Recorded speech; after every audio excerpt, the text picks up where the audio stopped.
नादानिया film अभी तक आपने नहीं देखी है तो अपने आप को प्रेज़ करो, क्योंकि जिस तरह की फ़िल्म की स्टोरी लाइन है और जो एक्टर ने एक्टिंग की है ना, वो एक नंबर है।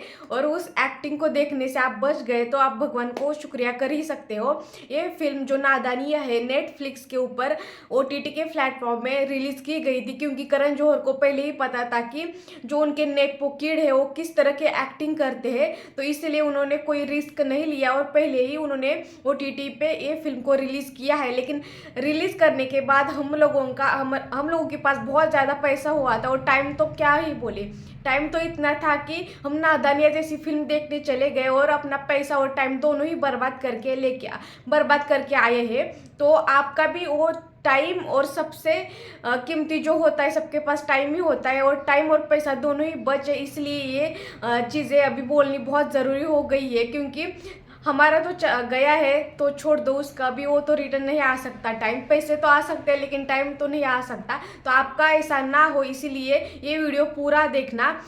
और नादानिया ये फिल्म धर्मा प्रोडक्शन के अंडर ओटीटी के ऊपर रिलीज़ की गई थी, जो कि करण जौहर ने करण जौहर और नेपो किड कुछ अलग चीज़ें है ही नहीं, एक ही सिक्के के दो पहलू है, ऐसा हम कह सकते हैं। तो इस फिल्म की बात करें तो सबसे पहले तो इस फिल्म के अंदर जो एक्टर है उनकी बात करते हैं। सॉरी, उनको एक्टर कहना भी चाहिए या नहीं, ये हम यहाँ पे हम कंफ्यूज है कि उनको एक्टर कहा जाए या नहीं कहा जाए।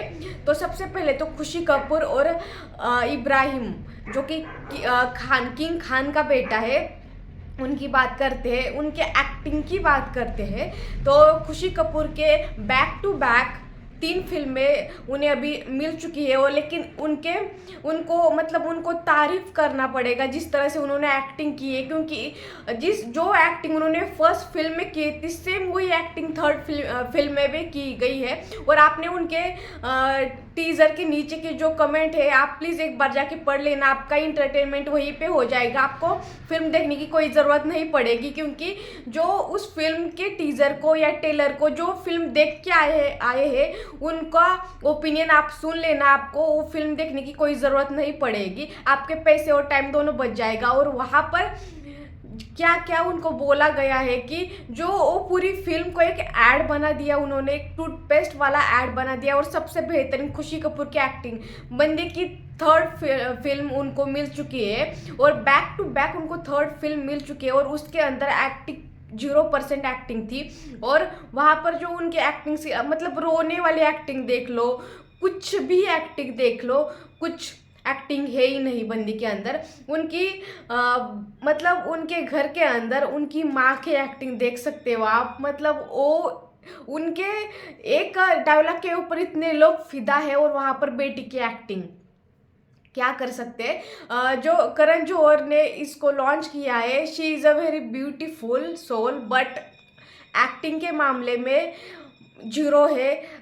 और उन्होंने कुछ भी इम्प्रूवमेंट किया ही नहीं है। उनकी थर्ड फिल्म है, उनको ऐसे ही बेटे बिटाई थर्ड फिल्म मिल गई बिकॉज ऑफ शुगर डैडी बोल सकते हैं। और यहाँ पर करण जौहर को एक इतने दिनों से बहुत लोग सब नेपोटिज्म के बादशाह शुगर डैडी इतना सब बोलते हैं, लेकिन उन्हें कुछ फ़र्क ही पड़ता है ही नहीं, क्योंकि पब्लिक ओपिनियन उनको कुछ मायने ही नहीं रखता। यहाँ पर प्रॉब्लम नेपोटिज्म की है ही नहीं, यहाँ पर प्रॉब्लम एक्टिंग की है। अगर नेपो किड को आप लॉन्च करते हो और उनको एक्टिंग आती है ना, तो आप कर लो। लेकिन यहाँ पर उन्हें एक्टिंग का ए भी नहीं आता, लेकिन आप उनको लॉन्च करते हो, बैक टू बैक 3 फिल्म देते हो। आप लापता लेडीज़ जो फिल्म थी उसके अंदर के जो एक्टर थे ना, उनकी एक्टिंग देखो, उनका इनोसेंस देख लो। और वहाँ पर उनको उसके बाद एक भी प्रोजेक्ट ऐसा मिला नहीं। और यहाँ पर खुशी कपूर है, बैक टू बैक फ्लॉप फिल्में देने के बाद भी उन्हें एक के बाद एक फिल्में ऑफर हो चुकी है। यहाँ पर ये क्लियरली समझ में आता है कि यहाँ पर एक्टिंग को कोई महत्व दिया ही नहीं गया है।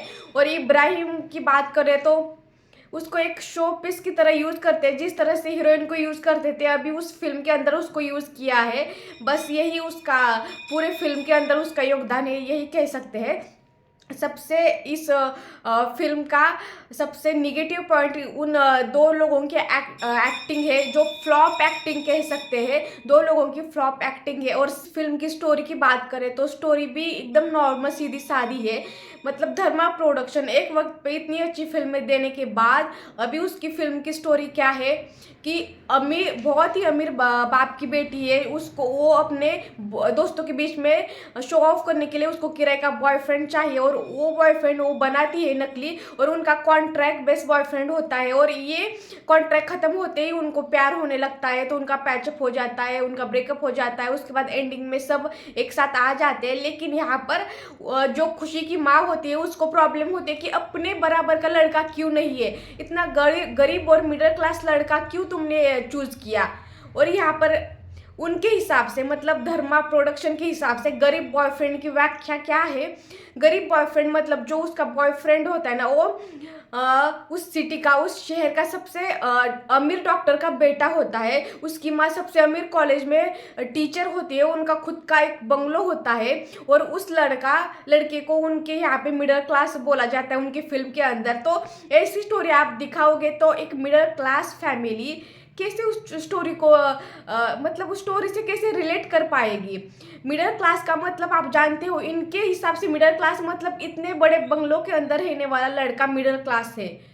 तो आप अपने रूम से बाहर ही कभी आए नहीं, तो आपको वो स्टोरी कैसे आप नॉर्मल लोगों से कनेक्ट कर पाओगे। तो ये स्टोरी है ही नहीं बाय द वे। जो मिडिल क्लास पीपल को आप टारगेट कर रहे हो ना, वो उनसे कनेक्ट कैसे हो पाएंगे। वो सोचेंगे कि अगर इतना होगा, इतना ऐसी लाइफ को आप मिडिल क्लास बोलोगे ना, तो मुझे मिडिल क्लास बनना बहुत पसंद है, क्योंकि इतना मेरे पापा मेरी मॉम टीचर है, वकील है, डॉक्टर है, और आप मिडिल क्लास कह रहे हो। ये तो मतलब एक कहाँ पे ऐसी मिडिल क्लास, हमें प्लीज़ मिलना है ऐसी मिडिल क्लास लोगों से जहाँ पर उनका इतना बड़ा बंगलो होता है और वो भी फिर भी मिडिल क्लास ही कहते हैं। वाह, ये उसकी स्टोरी है जो कि सारे लोग हंस जाएंगे इसके ऊपर, इस स्टोरी के ऊपर।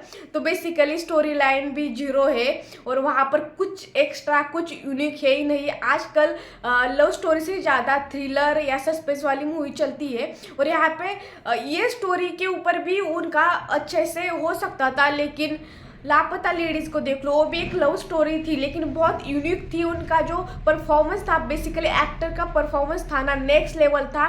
100% उनका योगदान था। लेकिन यहाँ पर स्टोरी में सबसे बड़ी गलती तो इन नेपो किड को ले आए हैं। और ये कपूर खानदान की क्या ही, उनके पहले एक्टर आप देख लो, बहुत अच्छे से उन्होंने एक्टिंग की है। जैसे आलिया भट्ट हो, या अभी तो खुशी कपूर को देख के अर्जुन कपूर के लिए रिस्पेक्ट बढ़ गई है। अर्जुन कपूर की एक्टिंग नहीं आती थी ऐसा हम लोग कहते थे, लेकिन अभी खुशी कपूर की एक्टिंग देखने के बाद पता चला कि अर्जुन कपूर बहुत अच्छा एक्टर है। मतलब उसकी एक्टिंग, उसकी बहन की देख लो जानवी कपूर, उसकी फर्स्ट फिल्म में उतनी अच्छी एक्टिंग थी नहीं, लेकिन उसने इम्प्रोवाइज किया है अपने आप को। लेकिन खुशी कपूर की बैक टू बैक 3 फिल्में मिलने के बाद भी उसने कुछ इम्प्रूवमेंट किया ही नहीं है। इसीलिए उसने OTT पे के ऊपर ये सारी फिल्में मतलब OTT के ऊपर इसको रिलीज करने का फैसला, करण जौहर का तो अच्छा था, लेकिन उनको ये क्यों समझ में नहीं आता कि एक जो आउटसाइडर है उसको एक मौका देंगे तो खुद की फिल्म चलेगी। अपने अभी धर्मा प्रोडक्शन के अंडर जो भी फिल्म आती है ना, उसको देखने का मन ही नहीं करता। और बेसिकली अभी लोगों को समझ में आता है कि एक्चुअल में स्टोरी क्या है, एक्चुअल में एक्टिंग किसे कहते हैं, इसलिए लोग किसी को भी प्रेज नहीं करते हैं। और एक लोगों को अभी समझ में आता है कि आप कितने भी बड़े खान के बेटे हो या कितने भी बड़े एक्टर के आप बेटे हो, कुछ फ़र्क नहीं पड़ता है। लोग आपको अपनी एक्टिंग के ऊपर जज करते हैं। और इन लोगों की डायलॉग डिलीवरी आप देख लेना, इनको ना ये जब पैदा होते हैं ना तभी से सुपरस्टार बन के आते हैं। ये ना कोई एक्टिंग के क्लास करते हैं ना कुछ करते हैं। और सबसे पहले तो ये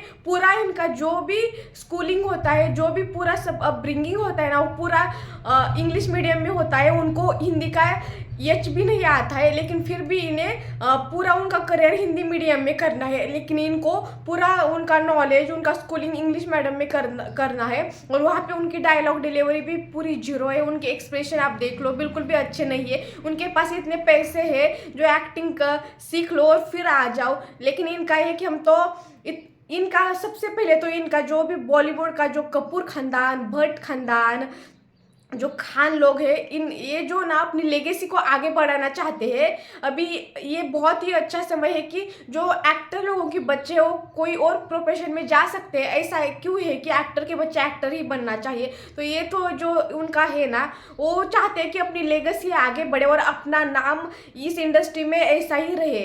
लेकिन यहाँ पे वो आउटसाइडर को बहुत ज़्यादा ही आउटसाइडर कर देते हैं, और इनकी वजह से जो अच्छा एक्टर होता है, जो अच्छा कलाकार होता है ना, वो पीछे रह जाता है और ऐसे लोग आगे आते हैं। लेकिन आजकल की जनता, आजकल की ऑडियंस बहुत ज़्यादा ही अच्छी हो चुकी है। उनको पता है कि एक्टर को हमें किस बेस के ऊपर जज करना है, उनका जो आउटफिट होता है या उनका जो ग्लैमर लुक होता है उसके ऊपर नहीं, तो उनके एक्टिंग के बेस के ऊपर उन्हें जज करना चाहिए।